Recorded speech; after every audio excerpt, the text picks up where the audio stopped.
चीन में नमक के लिए मारामारी की स्थिति है।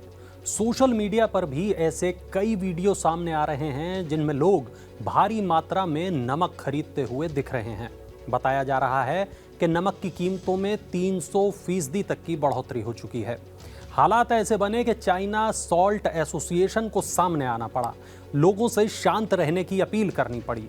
लेकिन आखिर अचानक ऐसा क्या हो गया कि चीन में नमक के दाम इतने ज्यादा बढ़ गए? ऐसा क्या हो गया कि लोग नमक को स्टोर करना चाह रहे हैं? और ऐसा क्या हो गया जो लोग इतने परेशान हो रहे हैं? चलिए समझने की कोशिश करते हैं। नमस्कार, मैं वरुण कुमार, आप देख रहे हैं न्यूज़ नेशन। खबर पर आगे बढ़ें उससे पहले आपको ये भी बता दें कि चीन ने जापान से आने वाले सी फूड पर भी बैन लगा दिया है, यानी सी फूड का आयात बंद कर दिया है। अब सवाल यह कि चीन में आखिर चल क्या रहा है? चीन में नमक को लेकर क्यों परेशानी हो रही है? सी फूड को लेकर क्यों परेशानी हो रही है? तो इन तमाम सवालों के जवाब छुपे हैं करीब 3000 किलोमीटर दूर जापान में। जापान अपने फुकुशिमा न्यूक्लियर पावर प्लांट से निकले पानी को पैसिफिक ओशन यानी प्रशांत महासागर में छोड़ रहा है। साल 2011 में जापान में 9 की तीव्रता का भूकंप आया था और भूकंप के बाद आई थी सुनामी। इस सुनामी से फुकुशिमा प्लांट तबाह हो गया था।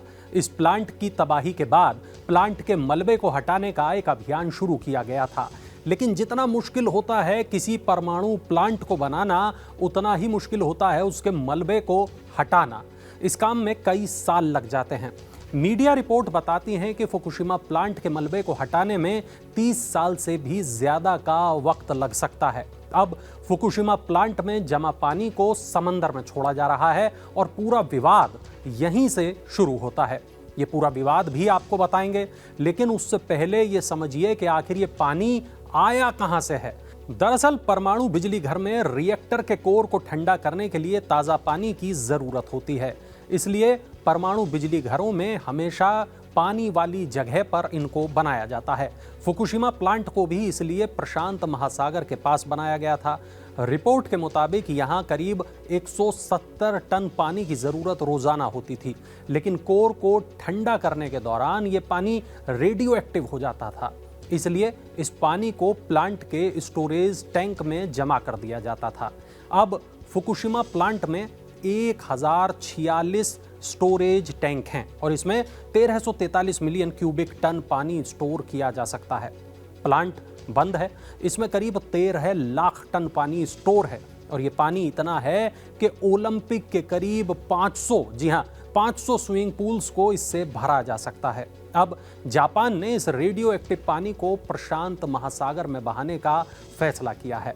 प्लांट के मलबे को हटाने का काम कर रही कंपनी टेपको पानी को समुद्र में डालने से पहले फिल्टर कर रही है, और ऐसा इसलिए ताकि समुद्र में रेडियो एक्टिविटी ना फैल जाए।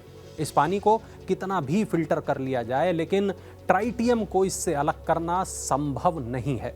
जापान की सरकार ने टेपको कंपनी से कहा कि वो ट्राइटियम की मात्रा को एक निश्चित स्तर से नीचे कर दे, और इसी शर्त पर टेपको को ये पानी समुद्र में छोड़ने की इजाज़त दी गई है।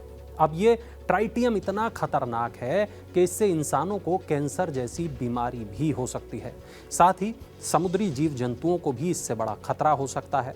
जापान की सरकार के अलावा यूएन की ओर से भी पानी समंदर में छोड़ने के लिए हरी झंडी मिल चुकी है।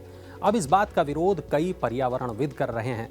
कई का ऐसा मानना है कि इससे समंदर को, उसके जीव जंतुओं को बड़ा खतरा हो सकता है। जापान के मसले को आपने समझ लिया। अब दोबारा लौटते हैं चीन पर। जापान समंदर में रेडियो एक्टिव पानी छोड़ रहा है। इस बात ने चीन को गुस्सा दिला दिया है, इतना गुस्सा कि उसने जापान से आने वाले सी फूड्स के आयात पर बैन लगा दिया है। दरअसल चीन को शक है कि जापान से आने वाले सी फूड के जरिए उसके नागरिकों को भी बीमारियां हो सकती हैं।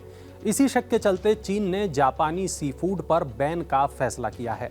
अब इससे यह होगा कि जापान की फिशरीज इंडस्ट्री को बहुत बड़ा झटका लगेगा।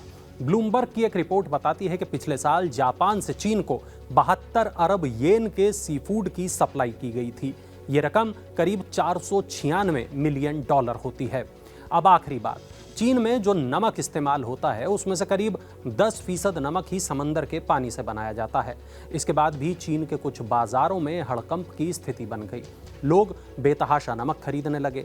चाइना साल्ट एसोसिएशन को बयान जारी करना पड़ा, लेकिन चीन के बीजिंग में रहने वाले पत्रकार अखिल पाराशर न्यूज नेशन के कहने पर सुपर मार्केट में पहुंचे, जहां नमक के दाम उन्हें सामान्य मिले।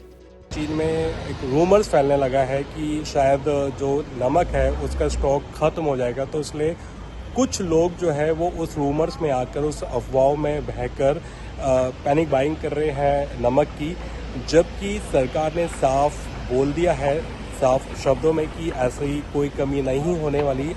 ये भी अफवाह फैल रही है कुछ सोशल मीडिया पर कि जो नमक का जो दाम है वो 300 गुना बढ़ गया है, जबकि ऐसा कोई नहीं है। और आप देख सकते हैं विजुअल्स में कि जो नमक के रेट है वो वही है जो आज से 1 महीने पहले थे और कोई बढ़ोतरी नहीं हुई है। तो ये जस्ट एक अफवाह है। यानी चीन के कुछ हिस्सों में नमक को लेकर मारामारी की स्थिति जरूर बनी, लेकिन कमोबेश हालात सामान्य हैं। हाँ, जापानी सी फूड पर बैन एक बड़ा फैसला है और इसका असर देर तक होगा। हालांकि अब देखना यह होगा कि जापान के सी फूड पर क्या दुनिया के दूसरे देश भी नजरें तरेरेंगे या फिर इस सी फूड को नए ग्राहक मिल जाएंगे।